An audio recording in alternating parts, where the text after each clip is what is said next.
सा बच्चा था और टैटू बनवा रहा था। बनवाते बनवाते लगा जोर से रोने। मैंने कहा बेटा दर्द बर्दाश्त नहीं होता तो टैटू क्यों बनवाता है? उसने कहा दर्द के लिए थोड़ी रो रहा हूँ, स्पेलिंग गलत हो गई। ताली ठोकने बात तो बजेगी आपकी। उसने कहा स्पेलिंग गलत हो गई। मैंने कहा क्या हुआ? उसने कहा मैंने कहा था करीना लिखो, साले ने कमीना लिख दिया। मन मचल कर मोर होना चाहिए, आज से का फिर दौर होना चाहिए। कामता चौहान आपको सुनाएंगे बहुत कुछ, मगर आपकी तालियों में भी जोर होना चाहिए। जोरदार तालियां कामता साहब की।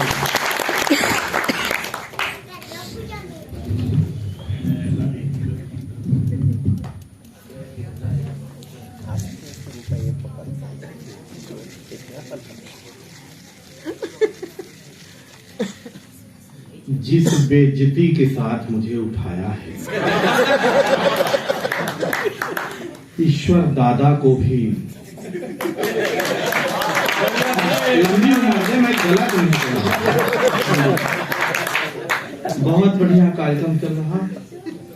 5-7 मिनट मैं भी आपका पुराण पीऊंगा। जो यहाँ कुंवर जावेद दादा सभी बड़े विद्वान कर बैठे हैं, जो पंक्तियां ले जानी होगी दादा लोगों की ले जाइएगा, मेरी कहीं ले जाने की जरूरत नहीं है। यही सुनना है और यही छोड़ देना है। सबसे खूबसूरत और सबसे विद्वान मैं ही हूँ, ऐसा मैं खुद ही मानता। हमको स्टार्ट कर दीजिए 5-7 मिनट के लिए। सबसे टैलेंटेड भी मैं, मेरे अंदर टैलेंट कूट कूट के भरा है। दादा ये अलग बात है कि इतना कूट दिया गया, किस तरह हो गया। मेरा सम्मान देखिए सर। हाँ आप जोड़े से हैं इसलिए आपको विशेष ध्यान। 5-7 मिनट के हाँ दादा आ गए हैं। आप मेरा सम्मान देखिए और आपके कैमरे में मैं आ रहा हूँ।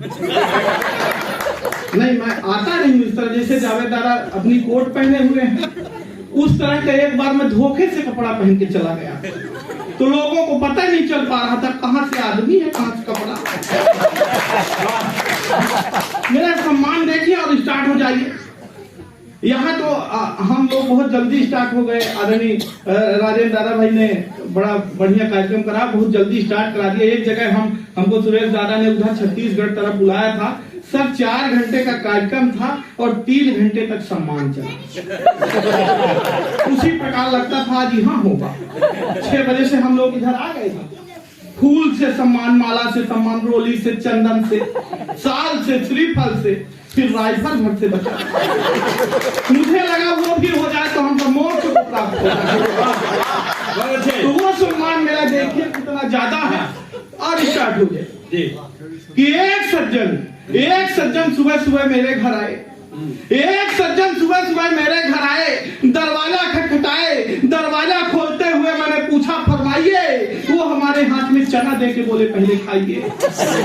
मैं चना खाते हुए ही पूछा सुबह सुबह कहाँ से आ रहे हैं और ये बताइए चना क्यों खिला रहे हैं? वो बोले आज शनिवार है। हम बोले शनिवार हो, बुधवार हो, रविवार हो, पर आप चना क्यों खिला रहे हैं? वो बोले यही तो बता रहे हैं। एक पंडित जी ने मुझसे कहा था शनिवार के दिन आप किसी काले कुत्ते को चना खिलाइए। शनिवार के दिन आप किसी काले कुत्ते को चना खिलाइए और काला कुत्ता मेरे हाथ से चना खाए। ये कुत्ते में कहाँ दम है? सर आप खा लीजिए, आप क्या काले कुत्ते से काला। ये मेरा सम्मान है। अभी एक सज्जन आए, फिर 2 सज्जन आए। अभी इसी नवरात्रि में पहले ही दिन 2 सज्जन आए। बोले माखन भाई आप खाली हैं? मैं बोला बिल्कुल खाली हूँ, बताइए। मैं तो बोले मैं न दुर्गा उत्सव समिति से आया हूँ। मैं बोला चंदा चाहिए?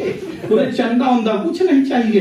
टेंट पंडाल माइक सबकी व्यवस्था हो गई है। माता जी की मूर्ति भी आ गई है।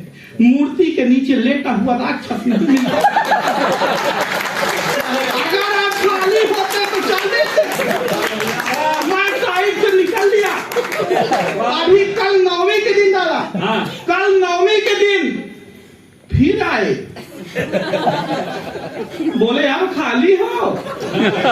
मैं बोला बिल्कुल नहीं खाली हूँ। फालतू की बात मत। तभी मेरे राजेंद्र पांडे जी का फोन आया। ये दादा बोले कि तुम उधर खाली होली मत रहो, तुम इधर मुंबई आओ। मैं इधर आया, जैसे ही घर पहुंचा तो दादा बोले पता है तुमको काहे के लिए बुलाए? मैं बोला नहीं पता है, मुझे तो ये पता है कि मैं कल सम्मेलन के लिए आया। बोले कल सम्मेलन तो वो ठीक है, इधर मुंबई में बहुत वर्षा हो रही है, मेरा रावण भीग गया। मेरा रावण भीग गया, तुम्ही को निपटाएंगे। तो सुरेश दादा बोले कि इसे क्या जलाओगे, तो पहले से जला। हाँ, ये मेरा सम्मान। जैसे मैं हल्के बना लीजिए, जब मैं उधर से निकल रहा था इधर मुंबई के लिए, तो मैंने जैसे रोड पर पहुंचे, एक ऑटो वाले को हाथ दिया, मेरा सम्मान देखिए। एक ऑटो वाले को हाथ दिया, भाई साहब ऑटो वाले ने ऑटो रोकी, उसमें एक खूबसूरत सी लड़की बैठी थी। उसने कहा अगर तुम इसे चढ़ाओगे तो मैं उतर जाऊंगा। ये मेरा सम्मान। पीछे मेरी मैडम थी, वो दौड़ कर आई, उन्होंने दूसरे ऑटो वाले को हाथ दिया। भाई साहब दूसरे ऑटो वाले ने ऑटो रोकी, मैडम ने पूछा रेलवे स्टेशन तक का कितना लोगे? ऑटो वाले ने कहा 100 रुपए। मैडम ने कहा अगर मेरे साथ ये मेरे प्राणनाथ भी चले तब कितना लोगे? ऑटो वाले ने कहा तब भी 100 ही रुपए लूंगा। मैडम ने तपाक से मेरी ओर देखा और कहा देखे जो 100 रुपए की कीमत है वो मेरी है, तुम्हारी फूटी कौड़ी की नहीं। ये मेरा सम्मान। हल्के में ना लीजिए। मैं जहां से आया हूँ रीवा, सफेद शेरों की धरती बिंद, सफेद शेरों की धरती से जब मैं इधर आया तो सुरेश दादा कहने लगे यार सफेद शेरों की धरती में तुम जैसा भालू कहां से पैदा हो गया? ये मेरा सम्मान। मैं अपने शहर उसी चौराहे से, रीवा शहर चौराहे से अपनी सखी के साथ दादा गुजर रहा। सखी का नाम लेते ही ऐसे सब साइलेंट हो गए जैसे ना रही। मैं अपने सखी के साथ गुजर रहा था तो पीछे से एक लड़के ने कमेंट किया देखो देखो आलिया जैसी लड़की है पर कालिया के साथ। आलिया जैसी लड़की है पर कालिया के साथ। मैं कुछ बोलूं सर? उस लड़की ने ही जवाब दिया जिसे तू कालिया कह रहा है ये व्यक्ति मुझे ऐसे नहीं मिला है। तो उसने पूछा कैसे मिला है? तो बताया कि सालों तक पूजा पाठ। हेलो बेटा, महेंद्र भैया का बिगाड़ चुके हो, मेरा मत कि सालों तक पूजा पाठ जब तप किए मैंने तब जाके मेरे लिए प्यार लेके आए हैं। नहीं दादा ऐसे नहीं मिला। वो सावन के 16 सोमवार व्रत रही है तब जाके मुझे पाई। हल्के में ना लीजिए। अभी पिछले दिनों फिर थी, मैं पूछा अब क्यों रहती हो? बोली पहले भी रहा करती थी। मैं पूछा क्यों रहती थी? बोली सुंदर वर मांगा करती थी। मैंने कहा तो विश्व सुंदर पा गई हो, अब क्यों रहती हो? बोली अब इसलिए रहती हूँ कि भगवान मिले तो उनसे पूछूंगी कि क्या मांगा था, क्या दिया है, बताइए एक बार। सालों तक पूजा पाठ जब तप किए मैंने तब जाके मेरे लिए प्यार लेके आए हैं। दुनिया की नजरों में लायक न प्यार मेरा फिर भी ये मेरे लिए यार लेके आए हैं। बहार लेके आए हैं, फुहार लेके आए हैं, फुहार लेके आए हैं, बहार लेके आए हैं। मेरे लिए हीरो वाला हार लेके आए हैं। वो मेरे इस तप का तो यही परिणाम मिला, शनिदेव स्वयं अवतार लेके। मेरी तरह दिख रहे अगर यहाँ 1-2 पीस भी हो तो कल से अपने आप को शनिदेव ही समझे।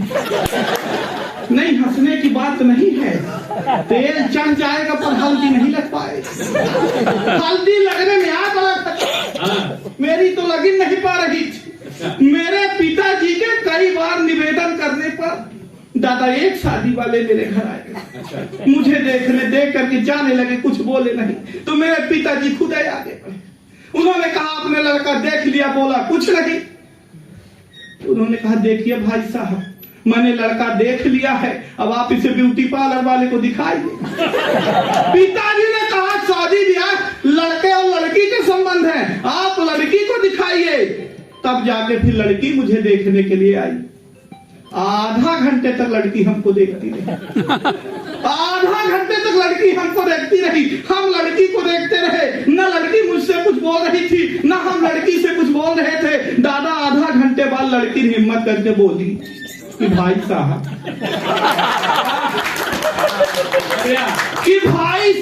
लड़का अपन है, भाई साहब लड़का अपन है। मैंने कहा जी बहन जी हम ही हैं, जी बहन जी हम ही हैं। उसने पूछा जब हम आपसे विवाह कर लेंगे तो आप मुझे क्या मानेंगे? मैंने कहा जिंदगी। उसने कहा लानत है ऐसी जिंदगी। पर आप लोगों को टेंशन नहीं है। टेंशन कब कहां कैसे आ जाए किसी को नहीं पता है। टेंशन आता कैसे है दादा? आप तक पहुंचाता हूँ, मुझे आया मैं आप तक पहुंचाता हूँ कि मैं मस्त मौला आदमी एक दिन रास्ते से जा रहा था तो एक खूबसूरत लड़की ने मुझ जैसे खूबसूरत आदमी से लिफ्ट मांगा। सर मेरे लिए यही टेंशन की बात है।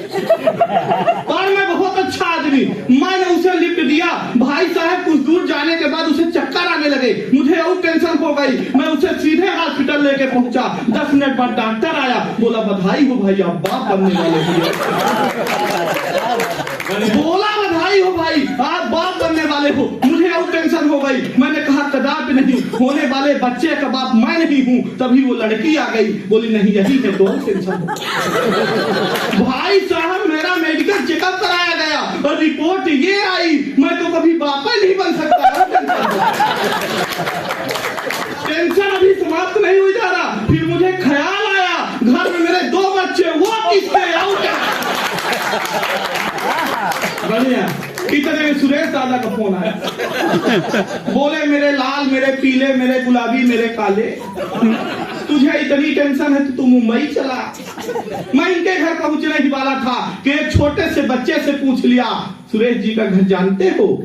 बोला हाँ यही बगल वाला जहां से मियां बीवी की लड़ने की आवाज आ रही है। मैंने पूछा तुम उन्हीं के बेटे हो? बोला इसी बात पे तो अंदर झगड़ा चलता है।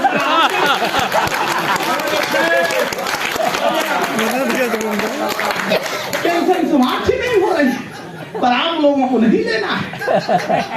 किसी तरह से मेरा विवाह लगा। अच्छा नहीं लगा, कल लगा रह गया, हो नहीं। मेरा विवाह लगा, उसके बाद कोरोना काल लग गया दादा और लॉकडाउन लग गया। सब होने वाली अपनी दुल्हन से वीडियो कॉल में बात कर रहे, मैं नहीं कर पाया। मैं अगर कर लेता और वो देख लेती तो मैंने उसे बताया कि कहाँ मिलो तो क्या हो सकता है कि फोन में ही की है बात, दिन दिन रात रात 4G का लाभ एक दिन ना उठाया है। प्रेम में पड़े हुए थे, प्रेम में जड़े हुए थे, प्रेम प्याला पी के प्रेम गीत गाया है। बाहरी दादा मैं गीत भी बहुत अच्छा गाता हूँ। ये तो आज आप लोगों का परम सौभाग्य है कि आज मैं नहीं गा रहा हूँ। नहीं तो मैं बचपन में अपने गांव में गीत गाया तो मेरे गांव वालों ने कहा इसे बॉम्बे भेजो। मैं पहले भी बॉम्बे आ चुका हूँ। मेरे गांव वालों ने कहा इसे बॉम्बे भेजो।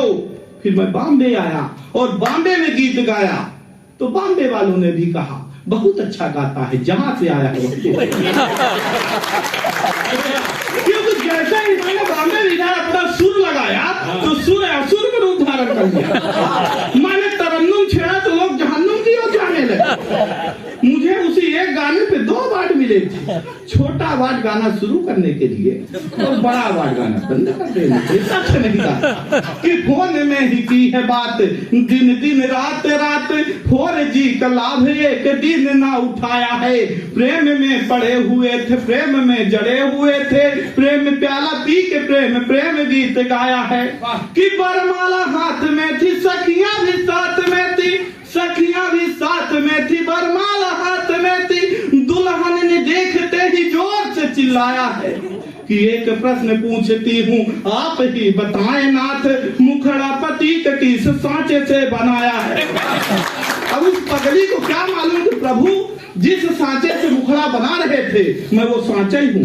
मैं ये सांचा लेकर डॉक्टर साहब के पास पहुंचा। मैंने कहा डॉक्टर साहब इस सांचे में भी कुछ हो सकता है। बोले बिल्कुल हो सकता है। मैंने पूछा क्या?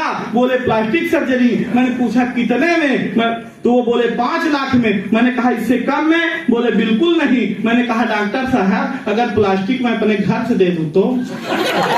नहीं माने। मैंने कहा मत मानिए, पर इधर मैं बॉम्बे जा रहा हूं और पांडे दादा ने मुझे बुलाया है, मेरे गले में खराश है, कुछ तो दवा दे दीजिए। बोले ये कर सकता हूँ बेटा। मैं बोला यही कर दीजिए। बोले इसके लिए काम करो, उस कोने में जाओ और बैठ जाओ। मैं गया, बैठ गया। फिर बोले उस कोने से उठ के उस कोने तक जाओ और वहां बैठ जाओ, वहां भी बैठ गया। बोले बीच में आओ, यहाँ बैठ जाओ, वहां भी बैठ गया। फिर बोले इधर आओ, ये 2 गोली लो, ठीक हो जाएगा। मैंने कहा वो तो ठीक है, पर ये क्या था? बोले वो कुछ नहीं था, मैं कल घर में अपने काले कलर का सोफा लाया हूँ, देख रहा था, अच्छा लगेगा। हल्के न लीजिए। किसी तरह से मेरा विवाह संपन्न हुआ, संपन्न हो गया दादा। उनकी एक सखी जयमाले में मुझे देखने नहीं आ पाई थी। प्रणाम करता हूँ। जयमाले में मुझे देखने नहीं आ पाई थी, तो फिर विवाह के बाद मेरे घर आई मुझे देखने। अब पहली बार देखा तो क्या कहा कि एक दिन घर में मैं ऐसे ही बैठा था, तभी देखा सखी घर घूमने को आई है। मंद मंद मुस्कान लिए अपने चेहरे में, मानो घटा ही मेरे घर में उतर आई है। अब वो नमस्ते कहे जीजा जी। अब मैं सोचा बोलेगी, पर मेरी उम्मीद में वो पानी फेरे आई है। वो मेरी तरफ देख करके पूछती है बीबी से, सखी भैरव की मूर्ति तू कहाँ से ले आई है? हम लोगों को तो आज सरकार भी हल्के में ले रहे हैं। आप देखेंगे हर दीवार पर लिखा पाएंगे बेटी बचाओ बेटी पढ़ाओ। ट्रक के पीछे भी लिखा रहता बेटी बचाओ बेटी पढ़ाओ। दीवार के पीछे नहीं लिख रहे हैं एक बार बेटे बचाओ। हाँ आप समझ में आ रही? बेटे नर्मदा नदी से बह के आए हैं तो उसी कूड़े में थे। क्यों नहीं लिख रहे हैं ये मैं बताऊं कि बेटियों का क्रेज यार एकाएक बढ़ गया है। बेटे तो एक साथ चूल्हे में जा रहे, बेटे तो माता पिता की नाक कान काटते हैं, बेटियों को घर की यार लक्ष्मी बता रहे। बेटी को पढ़ाओ यार, बेटी को बचाओ यार। नेताजी भी आज बेटी बेटी गुण गा रहे। मैं मानता हूँ बेटियां की गोल्ड मेडल ला रही, पर बेटे भी यार गोल्ड फ्लैग लेके एक क्षण पढ़ करके अपना स्थान लेना चाहूंगा। नाम से भाई साहब कुछ नहीं होता है, काम करना पड़ता है। समय की अपनी सीमा है, लंबी टीम है। जिसका नाम बहादुर है उसको कोई पीटे जा रहा है, जिसका नाम प्रकाश है वो अंधियारे में बैठा है। सब काम करना पड़ता है। कि माता पिता गुरुओं की सेवा नहीं किए तो ईश्वर के बंधन से कुछ नहीं होता। माता पिता गुरुओं की सेवा नहीं किए तो ईश्वर के बंधन से कुछ नहीं होता है। बोया है बीज तुमने यार ये बबूल के, तो चंदन समझने से कुछ नहीं होता है। बाई की कुर्सी अब यार कुछ किया नहीं, अब ये घर याली क्रंदन से कुछ नहीं होता है। वो सत्य और धर्म वाले मार्ग न चले तो तुम नाम रघुनंदन से कुछ नहीं। जोरदार तालियां भाई, काम का माखन जीते हैं।